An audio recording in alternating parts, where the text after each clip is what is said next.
225, so I need to like subtract 225. Follow? Yeah. Alright, so this is looking like not so bad. 225. So let's see. So what I end up with is, if I add that over here, what is that? 56 and 25 is 81. So I get 81 equals 16x plus 15 fourths squared minus 9y squared. Did I do that right? I think I did. And then finally, that gives me x plus 15 fourths. Try to stay like ahead of the teacher. Over, if I divide by 81, I get like, in the denominator it's like... You said no calculator. I did it by Yeah, but then that's like 16 over 81, so it's really like 81 over 16 is like the more useful way to put it. Charshi, you with me? Yeah, good. And then minus y squared over just 9, right? Don't worry. I can see it. It's like not that gross. It's like a little gross. So if I did that correctly, and I'm pretty sure I did, because you know I can do math.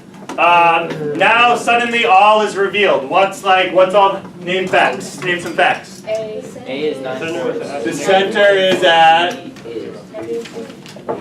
negative 15 fourths, comma 0. What's A? A is 9 fourths. What's B? 3. Someone figure out what C is. Someone just like do that. It's actually not that hard, I guess. It's like root 81 16ths plus 9, but 9 is really like 144 16ths, I think. So whatever that turns out to be, what is that? It's 225 over 16. I think, right?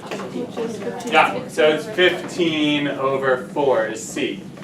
Okay, so, and now I'm basically good. I know everything there is to know.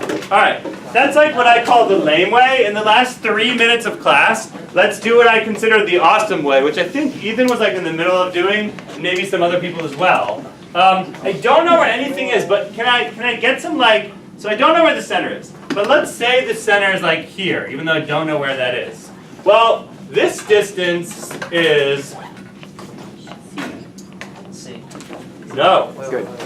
This distance is the distance from the center to the directrix is D. True. This distance from the directrix to the focus is P. Yeah, and then Fucheng, what is the distance from the center to the focus? Yeah, otherwise known as C. Alright, so screw this video, I'm throwing it in the garbage, but basically, what's one fact about hyperbolas?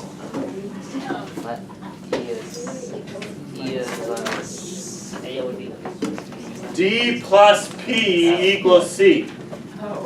That's just a fact, right? Like, there it is. Does everyone see that? All you have to do is know the definitions of these things. Alright, so one possible way to pursue things is to know that if D plus 12 fifths equals C, can I use this equation somehow to like figure out directly what these things are? I think there is a way. D is A squared over C. Maybe better is just to know that E is C over A, and E is also A over D. And so let's try to write everything in terms of A's. So D is actually what? A squared over C. A over E. True? Yes. And this is 12 fifths. And then C is EA. And why is that helpful? Because you have E already, right? E is 5/3. So what I have is A over 5/3 plus 12 fifths equals 5/3 times A. Okay, so really what I have here is 12 fifths equals 5/3 A minus 3/5 A. You guys following this? So I'm about 30 seconds of algebra 1, maybe more, maybe 1 minute of algebra 1 away from calculating what A is directly. So you don't have to convert to rectangular. You could be like deep and cool about it and explore the structural relationships between all the quantities. Both methods are good. There's even another way. All right. I think I am gonna make you watch. Whatever.